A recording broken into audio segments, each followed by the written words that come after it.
అధిష్టానం హైకమాండు ఢిల్లీ పెద్దలు హస్తినకు పోయి రావాలి. ఇసాంటి మాటలు తెలంగాణ వచ్చిన 10 ఏళ్లల్లా ఎన్నడన్నా ఇన్నవాన్ వల్ల.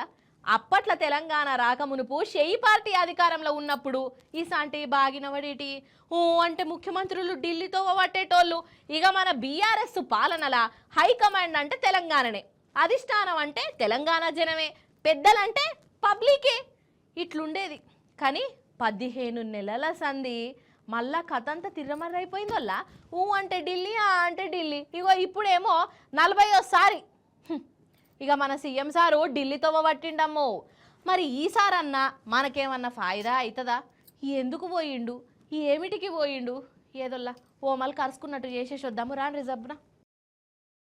477 రోజులల్లా 40వ అంటే మన రేవంత్ సార్ వారు ముఖ్యమంత్రి కుర్చీలో కూర్చొని సోమవారానికి 477 రోజులైందన్నట్టు.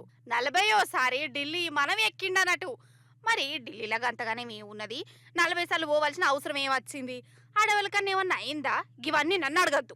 ఒక్కసారి రీ రీ రీ అనుకుంటా ఫ్లాష్ బ్యాక్ పోయిన అసెంబ్లీ ఎలక్షన్ల ప్రచారంలా మన కేసీఆర్ సార్ అందరికి మంచిగా చెప్పిండు, కాంగ్రెస్ ను గెలిపిస్తే ఢిల్లీ మాట వినవలసి వస్తుంది, షేయి పాటోలు ఢిల్లీకి గులాములు అవుతారు, ఢిల్లీ ఓళ్లే బాసులు అవుతారు, అదే బీఆర్ఎస్ ను గెలిపించుకుంటే తెలంగాణ జనమే బాసులు, హైకమాండ్లు గీ కమాండ్లు ఉండయి, తెలంగాణ జనాలే హైకమాండ్లు అని అన్నడా? యాదికున్నదా? ఇగో ఇప్పుడు సారి చెప్పినట్టు అవుతుందా లేదా? అరే లేకుంటే ఏందోలా ప్రతి దానికి ఢిల్లీకి పోవడేందోలా? మన తెలంగాణ గురించి ఢిల్లీ వాళ్ళు డిసైడ్ చేసుడేంది? ఈడు ఎవరిని మంత్రులను చేయాలి, ఎవరికి ఏం పదవులు ఇవ్వాలి, ఏం స్కీములు ఎప్పుడు పెట్టాలి, ఇవన్నీ ఢిల్లీ వాళ్ళు డిసైడ్ చేసేందో నాకు అర్థమైతలేదు.